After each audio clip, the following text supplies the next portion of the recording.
Welcome to YZ finance. सर्वांना माझा कोटी कोटी नमस्कार. चला तर आज आपण MBA फोर्थ सेमिस्टरबद्दल बोलणार आहोत. तर MBA फोर्थ सेमिस्टरमध्ये एकूण 3 सब्जेक्टमध्ये आपण बघत आहोत की न्यूमरिकल्स आहेत. फर्स्टमध्ये आपल्याला माहिती आहे EPM. हे सब्जेक्ट तर सर्वांनाच म्हणजे सर्व स्पेशलायझेशनला आहे, तर तो 20 मार्काला येणार आहे. तो आपण कव्हर करूया. नेक्स्ट म्हणजे आज एक न्यूमरिकल सॉल्व्ह करूया आणि नेक्स्ट व्हिडिओमध्ये आपण मग कंटिन्यू करूया. मग IDT पण फायनान्ससाठी आहे आणि CFR पण फायनान्ससाठीच आहे.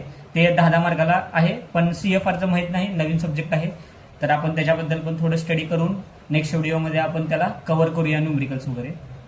तर आज एक नवीन गोष्ट सांगायची म्हणली तर तुम्हाला बघा, मी एक टेलिग्राम चॅनल काढलेला आहे MBA प्रीमियम ग्रुप मधून.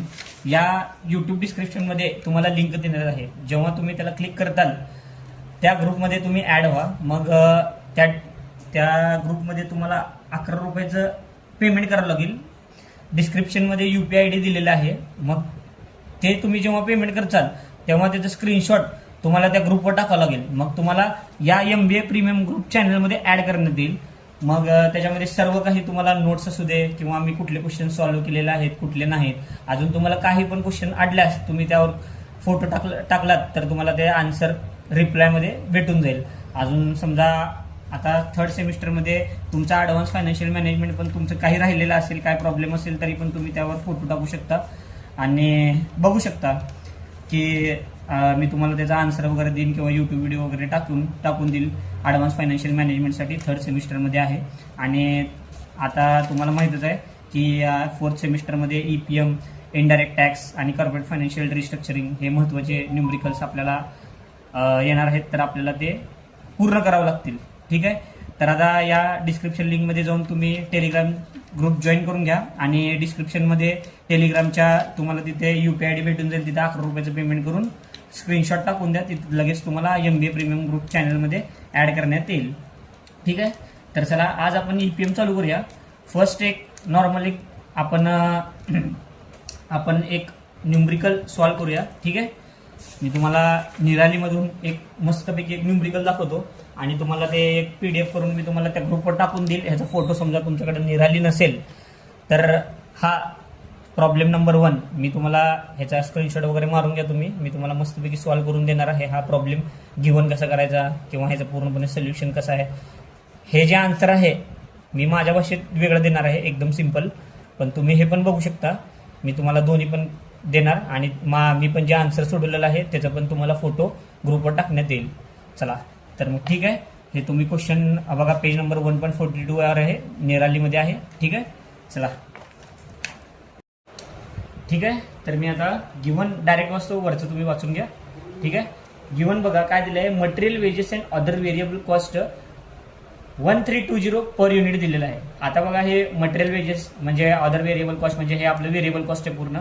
तर मी variable cost is equal to 1320 per unit लिहून टाकतो. हा बघा पहिला काय करतो, इथं गिव्हन लिहितो. आता 1 मिनिट, जस्ट 1 मिनिट. ठीक आहे. हा बघा गिव्हन काय करतो, लिहितो variable cost is equal to 1320 per unit. इथं रुपीज टाकतो इथं. ठीक आहे. तुम्ही समजून घ्या. 1320 रुपीज. नंतर काय दिलंय, फिक्स्ड ओव्हरहेड दिलंय 30 करोड पर इयर, म्हणजे 30 करोड रुपये आपण रेंट देत आहोत असं आपण समजूया. ठीक आहे. आता इथं रेंट देऊन टाकूया. Fixed cost is equal to 30 crores. ठीक आहे. ओके. नंतर काय दिलंय, desired rate of return on invested capital 20%.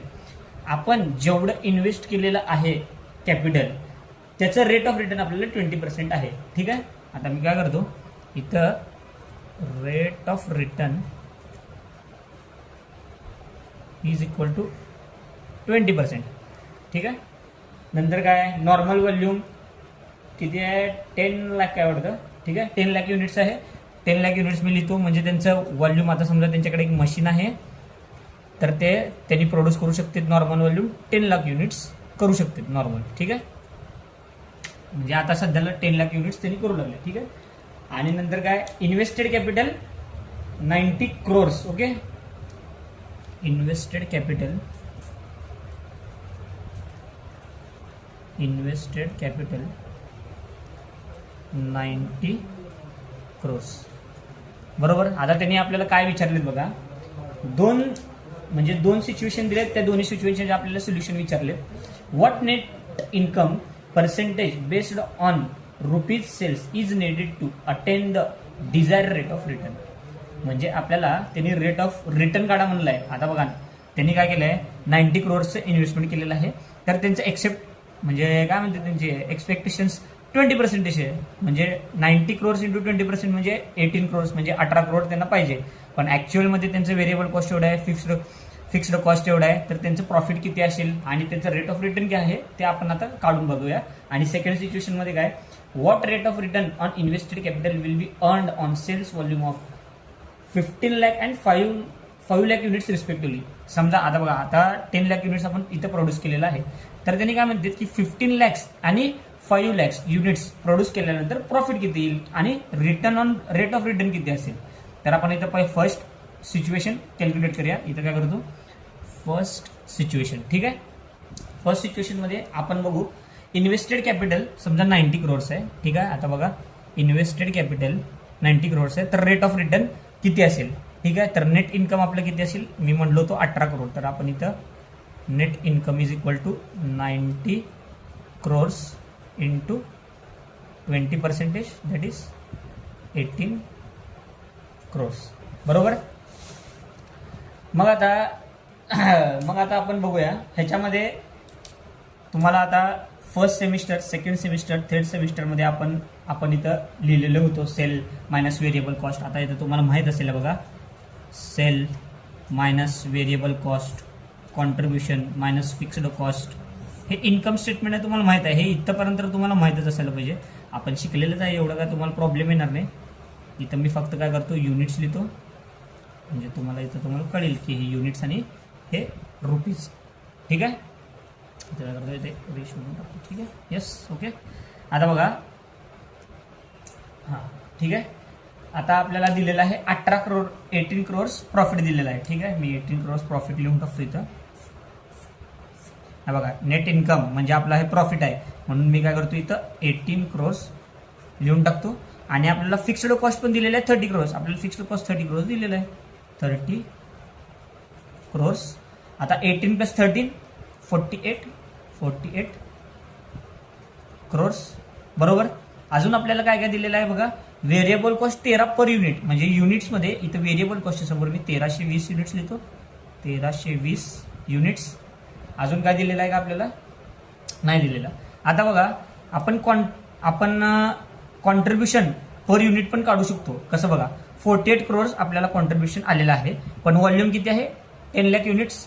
म्हणजे मी इथं काढतो बघा, कॉन्ट्रीब्युशन पर युनिट इथं खाली काढून घेतो. Contribution per unit is equal to 48 crores divided by 10 lakhs. बरोबर. आता बघा, इथं कॅल्क्युलेटर घेतो. 48 crores 1 2 3 1 divided by 10 lakhs 1 2 3, that is 480, that is rupees 480. म्हणजे हे तुमचं किती आहे, 480. बरोबर.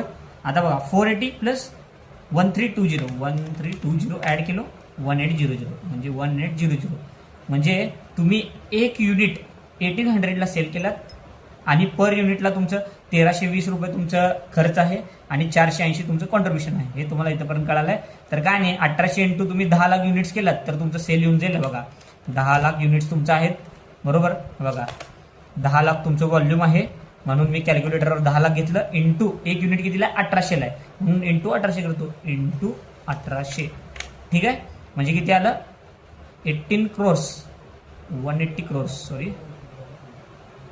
180 crores. म्हणजे 180 crores मधून 48 crores मायनस करतो मी, 48 1 2 3 crores. म्हणजे किती आलं, 132 crores. 132 crores. म्हणजे कळालं का, हे आलं तुमचं सेल. जेव्हा तुम्ही सेल करताल 180 crores, मग तुम्हाला 132 crores तुमचं खर्च आहे, मग तुम्हाला 48 crores तुमचं कॉन्ट्रीब्युशन राहील. फिक्स्ड कॉस्ट तुम्हाला गिवन मध्ये दिलेला आहे 30 crores, म्हणजे तुमचं प्रॉफिट राहील 18 crores. हे त्याचं आन्सर होईल. पण आपल्याला काय विचारलं त्यांनी, रेट ऑफ रिटर्न विचारलं. ठीक आहे. आपण रेट ऑफ रिटर्न काढूया, एकच second. Rate of return next याच्यावर काढा. रेट ऑफ रिटर्न म्हणजे काय, 18 crores डिवायडेड बाय सेल्स, म्हणजे profit divided by sales into 100 केलं तर निघून जाईल. इथून बघा 18 डिवायडेड बाय 180 crores केलं तर 10% येऊन जात आहे. झालं, एवढंच आहे रेट ऑफ रिटर्न. पण तुम्हाला नेक्स्ट पेजवर मी सांगतो, तुम्हाला ह्याचं स्क्रीनशॉट वगैरे काढून घ्या. काय नाही, इथं लिहायचं नेट इन्कम पर्सेंटेज विचारले म्हणजेच rate of return is equal to profit divided by sales into 100. Profit किती 180, हे 18 आणि हे 180, हे नाही हा 0 लक्षात ठेवा, into 100 that is 10%, that is 0. ठीक आहे, हे तुमचं आन्सर राहील. म्हणजे काय, नेट इन्कम पर्सेंटेज हेच आहे. लिहून टाकतो नेट इन्कम पर्सेंटेज, म्हणजे तुम्हाला कळून जाईल नेट इन्कम पर्सेंटेज. ठीक आहे, नेट इन्कम पर्सेंटेज. ठीक आहे, आता आपण सेकंड सिच्युएशनला जाऊया, की समजा 15 लाख युनिट्स असतील आणि 5 लाख युनिट्स असतील तर आपण कशा प्रकारे सोडू शकतो. मी नेक्स्ट पेजवर घेतो. ठीक आहे, एकदम तुम्हाला सुरळीतपणे होऊन जाईल. ठीक आहे, आता बघा सेल मायनस कॉन्ट्रीब्युशन तुम्हाला लिहावंच लागेल. हे बघा sale minus variable cost contribution minus FC आणि इथं आलं प्रॉफिट. ठीक आहे, ठीक आहे. आता काय करतो, इथं 15 लाख युनिट्स ना, इथं काय करतो 5 लाख युनिट्स. ठीक आहे, म्हणजे दोन्ही एकाच मध्ये मी करून टाकतो, म्हणजे तुम्हाला सोपं पडेल. ठीक आहे, आता इथं लक्ष द्या, कारण तुम्हाला कॉन्ट्रीब्युशनचं पर्सेंटेज काढावं लागेल, त्याशिवाय तुम्हाला कळणार नाही. लक्षात ठेवा, आता तुम्ही कॉन्ट्रीब्युशनचं पर्सेंटेज तुम्हाला माहीत असायला पाहिजे, की आता बघा या पेजवर 1800 रुपये तुम्ही सेल केलात तर तुमचं खर्च किती आहे हे तुम्हाला माहीत पाहिजे. किती टक्के खर्च आहे तुम्हाला माहीत पाहिजे आणि त्याचं किती टक्के प्रॉफिट आहे हे तुम्हाला माहीत पाहिजे. त्यासाठी ह्याला आपण व्हेरिएबल कॉस्ट रेशिओ आणि ह्याला पर्सेंटेज मेंटेन करण्यासाठी काय करतो, आपण व्हेरिएबल कॉस्ट रेशिओ म्हणतो आणि काढण्यासाठी 1320 डिवायडेड बाय 1800 करतो आणि ह्याला म्हणतो कॉन्ट्रीब्युशन रेशिओ किंवा PVR प्रॉफिट व्हॉल्यूम रेशिओ. ह्याचं मी नेक्स्ट दाखवतो तुम्हाला. आता सेल व्हॉल्यूम आणि कॉन्ट्रीब्युशन हे लक्षात ठेवा. मी तुम्हाला आता इथं सांगतो पेजवर कसं काढायचं काय नाही. ठीक आहे, हे बघा पहिला मी ते काढतो. इथं काय करतो, वर्किंग नोट फर्स्ट मी काढूनच घेतो पहिला, म्हणजे टेन्शनच नको की मी VCR म्हणजे व्हेरिएबल कॉस्ट रेशिओ म्हणजे variable cost divided by sale into 100. ठीक आहे, आता तुम्हाला हे माहीतच असेल व्हेरिएबल कॉस्ट किती आहे आपलं 1300. काय नाही, एक कॉल आला होता, बघू आता. चला, व्हेरिएबल कॉस्ट किती सांगितलं होतं 1320. काय नाही, मागं तुम्हाला दिलेलं आहे, गिव्हनमध्ये पण दिलेलं आहे. सेल आपण काढलेला आहे 1800 इंटू 100. काय नाही, बघा कॅल्क्युलेटर घेतला, 1320 डिवायडेड बाय 1800 केलं इंटू 100, संपलं. 73.33 तुमचं हे खर्च राहील. ठीक आहे, आता आपण काय करूया, व्हेरिएबल कॉस्ट नंतर काय PVR म्हणजेच कॉन्ट्रीब्युशन रेशिओ, ह्याला ब्रॅकेटमध्ये कॉन्ट्रीब्युशन रेशिओ लिहितो. ह्याचं काय contribution divided by sale into 100 बरोबर. मग आता कॉन्ट्रीब्युशन किती आहे तिथं 480 डिवायडेड बाय 1800 इंटू 100 तर किती आलं बघा, कॅल्क्युलेटर घेतलं, 480 divided by 1800 into 100 that is 26.67%. ठीक आहे, म्हणजे त्याचा अर्थ काय झाला बघा. आता जेव्हा तुम्ही सेल करता तुमचं खर्च राहील 73% आणि जे कॉन्ट्रीब्युशन म्हणजे प्रॉफिट राहील ते 26%. हे दोघांमधलं तुम्ही समजून घ्या. ठीक आहे, आता सेल्स तुम्ही 15 लाख युनिट्स केलात. ठीक आहे, 15 लाख युनिट्स तुम्ही सेल केलात तर तुमचं कॉन्ट्रीब्युशन किती राहील किंवा VCR that is variable cost ratio किती राहील ते आपण काढूया. ठीक आहे, एक सेकंड.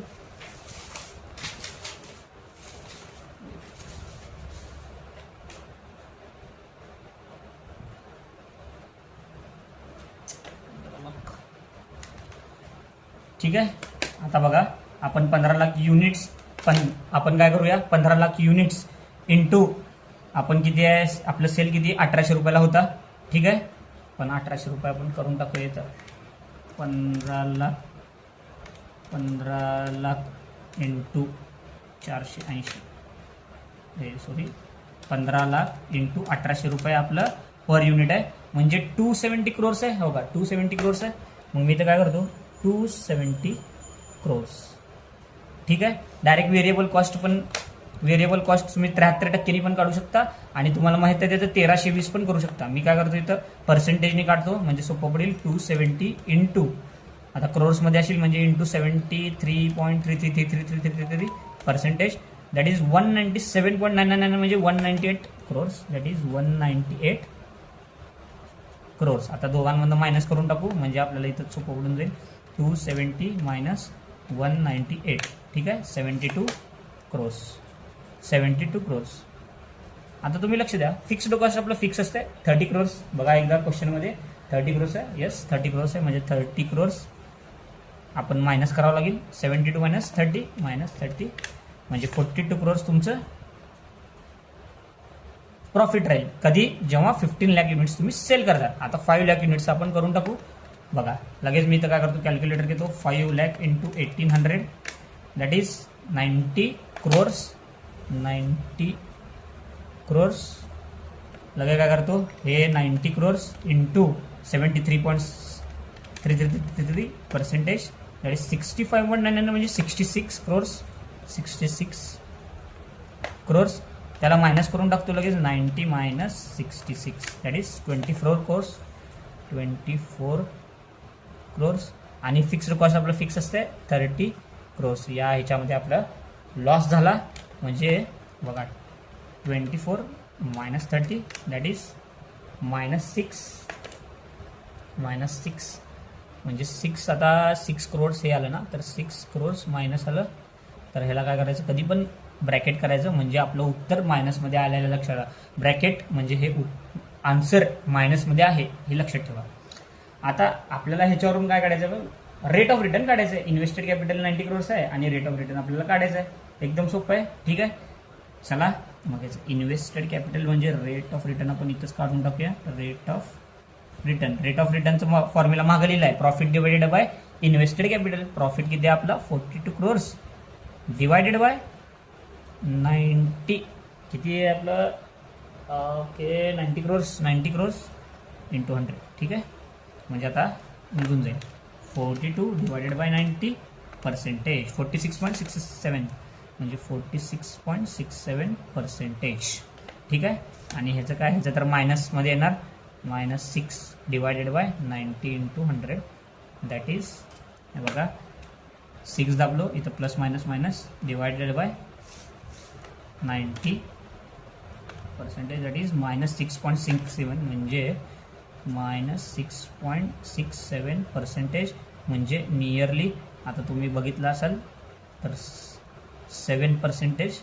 आता तुम्ही बुकमध्ये बघितलं असेल तर 7% दिलं आहे, पण आन्सर आहे -6.67% मायनसमध्ये असेल. अशा प्रकारे हा EPMचा एक न्यूमरिकल आपण आज घेतलेला आहे. डेली बेसिसवर 2-3 न्यूमरिकल आपण घेत आहोत. आपण टेलिग्राम जॉईन करून घ्या. त्याच्यावर मी हे म्हणजे जे आन्सर आहे त्याचं मस्तपैकी PDF करून तिथे टाकत जाईल. आणि तुम्हाला ॲडव्हान्स फायनान्शियल मॅनेजमेंटमध्ये 3rd सेमिस्टरमध्ये काय अडचण आहे तर सांगा. आणि फर्स्ट, सेकंड, थर्ड, फोर्थ कुठं पण काय पण न्यूमरिकलचं अडचण असेल तर तिथं तुम्ही टेलिग्राम चॅनलवर मला बोलू शकता. तिथे लगेच तुम्हाला रिप्लाय भेटून जाईल. फक्त यूट्यूबवरून तुम्हाला बोलू शकत नाही, कमेंटवरून बोलू शकत नाही. त्यामुळे हा टेलिग्राम चॅनल कॉन्टॅक्टसाठी काढलेला आहे. बऱ्यापैकी जणांना माहीत नाही की आपलं म्हणजे माझं नाव काय, किंवा फक्त व्हिडिओ बघतात त्यांना काय क्वेश्चन अडतात वगैरे, म्हणून हा चॅनल आपण तयार केलेला आहोत. म्हणजे सगळ्यांनाच उपयुक्त होईल, सगळ्यांनाच उपयोगी होईल. चला तर अशा प्रकारे आपण हा लेक्चर संपवत आहोत. चला bye bye, good night, sweet dream, bye bye.